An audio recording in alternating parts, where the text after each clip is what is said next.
మీరు శివ అనే పేరు పెట్టుకున్నారా? శివకుమార్ అనే పేరు పెట్టుకున్నారా?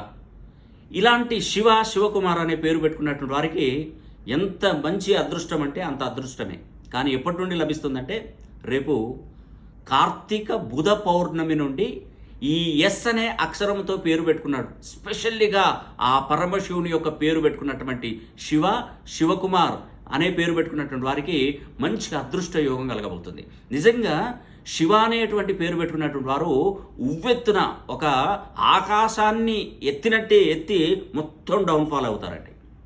వాళ్ళు తిరగని కార్లు కాదు, తిరగని డబ్బు కాదు, చేతిలో ఉండని డబ్బు కాదు, తినని ఫుడ్ కాదు, సంపాదించిందంతా దారదత్తం చేస్తారు ఇతరులకి. వాళ్ళు నిజంగా లగ్జరీ పర్సన్స్ అండి. కానీ జీవితంలో అందరూ వాళ్ళని మోసం చేస్తూనే ఉంటారు.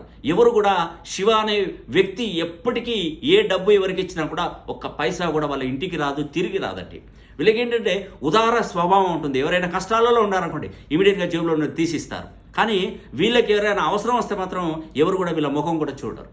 ఎందుకంటే శివ అనే పేరులోనే ద్రాతృత్వం, అంటే ఏదైనా మనం పని చేస్తే వాళ్ళకి ఏదో ఎంతో కొంత మనవంతు కూడా సహాయం చేయాలని ఒక ఆలోచన, మంచి గుణం కలిగినటువంటి వారు శివకుమార్ అనేవాడు. వీళ్ళకు మెయిన్ ఏంటంటే ఫైనాన్షియల్గా ప్రాబ్లం.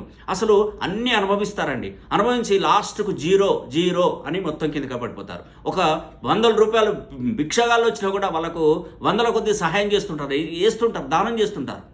ఒక 10 రూపాయలు చేతిలో ఉంటే చాలా వరకు చాలరా అనే బాబు అనే స్థాయికి వచ్చేస్తారు. ఎందుకంటే వాళ్ళ పేరులో ఉన్నటువంటి సంఖ్యాబలం ఎలా ఉంటుందంటే ఒకేసారి వెలిగి ఒకేసారి చీకటైపోతుందండి.